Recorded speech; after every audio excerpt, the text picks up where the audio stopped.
जय श्री कृष्ण दोस्तों। भाद्रपद कृष्ण अष्टमी तिथि की घनघोर अंधेरी आधी रात को रोहिणी नक्षत्र में मथुरा के कारागार में वसुदेव की पत्नी देवकी के गर्भ से भगवान श्री कृष्ण ने जन्म लिया था। ये तिथि आज भी हमें उस शुभ घड़ी की याद दिलाती है और सारे देश में बड़ी धूमधाम से कृष्ण जन्माष्टमी के रूप में मनाई जाती है। आज के इस वीडियो में हम श्री कृष्ण के जन्म की कथा सुनेंगे। प्रभु श्री कृष्ण की कथा सुनने और कहने वालों का प्रभु श्री कृष्ण भला करें। अगर आप मेरे इस चैनल पर नए हैं और इसी तरह की वीडियोस आपको पसंद है तो प्लीज़ इस चैनल को सब्सक्राइब करें, फॉलो करें। वीडियो अच्छी लगे तो लाइक ज़रूर करें। द्वापर युग में भोजवंशी राजा उग्रसेन मथुरा में राज्य करता था। उसका एक पुत्र था कंस और एक पुत्री थी जो कि थी देवकी।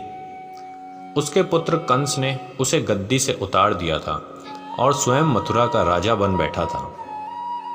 कंस की बहन यानी कि राजा उग्रसेन की पुत्री देवकी, उसका विवाह वसुदेव नामक यदुवंशी सरदार से हुआ था। कंस ने अपने पिता को जबरदस्ती गद्दी से उतरवाकर स्वयं को राजा बनवाया था। कंस की प्रवृत्ति एक राक्षस प्रवृत्ति थी। उसके शासन से लोग खुश नहीं थे। उसमें अच्छे गुणों की अपेक्षा दुर्गुणों की अधिकता थी। एक समय कंस अपनी बहन देवकी को उसकी ससुराल पहुंचाने जा रहा था। रास्ते में आकाशवाणी हुई, हे कंस, जिस देवकी को तू बड़े प्रेम से ले जा रहा है उसी में तेरा काल बस रहा है। इसी के गर्भ से उत्पन्न 8वां बालक तेरा वध करेगा। यह सुनकर कंस को बड़ा आश्चर्य हुआ, किंतु बहन के प्रेम में उसने देवकी को मारना उचित नहीं समझा। लेकिन यह सुनकर कंस ने वासुदेव को मारने की पूरी योजना बनाई। तब देवकी ने उससे विनयपूर्वक कहा कि मेरे गर्भ से जो संतान होगी उसे मैं तुम्हें सौंप दूंगी। बहनोई को मारने से तुम्हें और क्या लाभ हो पाएगा। कंस ने देवकी की बात मान ली और मथुरा वापस चला आया। उसने वसुदेव और देवकी को एक कारागृह में डाल दिया। समय बीतता गया, साल बीतते गए। वसुदेव देवकी के एक एक करके 7 बच्चे हुए।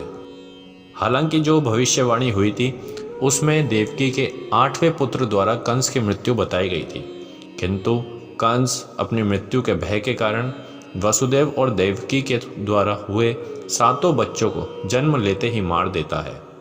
जब उनके 8वां बच्चा होने वाला था तो कंस ने कारागार में कड़ा पहरा लगा दिया था और वो पल पल की खबर चाहता था।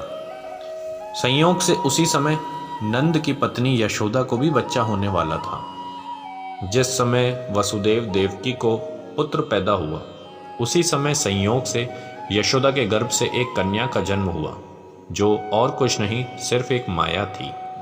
जिस कोठरी में देवकी और वसुदेव कैद थे उसमें अचानक से प्रकाश हुआ और उनके सामने शंख, चक्र, गदा, पद्म धारण किए चतुर्भुज भगवान प्रकट हुए।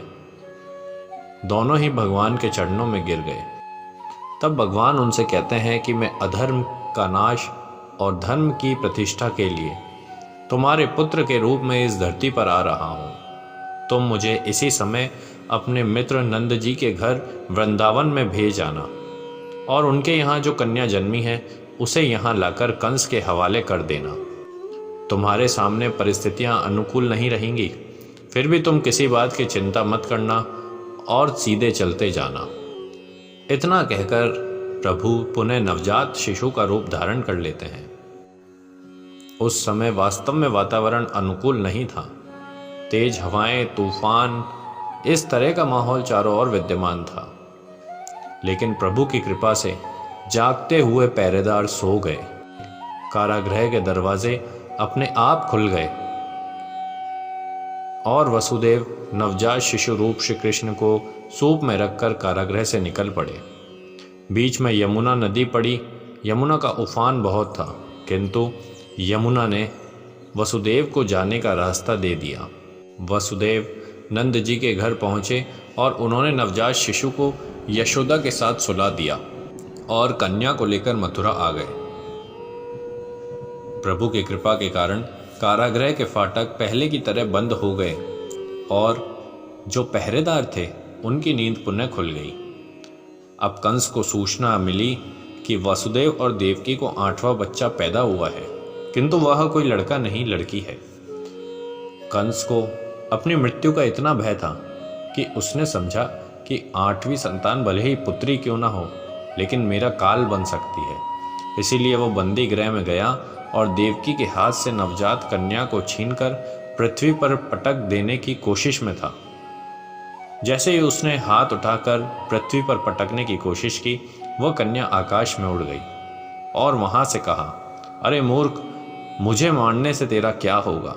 तुझे मारने वाला तो वृंदावन में जा पहुंचा है। वो जल्द ही तुझे तेरे पापों का दंड देगा। इस प्रकार प्रभु श्री कृष्ण का जन्म हुआ। वो सुरक्षित रूप से कारागृह से निकलकर वृंदावन में पहुंचे, अपनी लीलाएं दिखाई, कंस का वध किया और अंत में धर्म की स्थापना की। वीडियो अच्छी लगी तो लाइक करें, शेयर करें, चैनल को सब्सक्राइब करें, चैनल को फॉलो करें। बोलिए श्री हरि विष्णु विष्णु।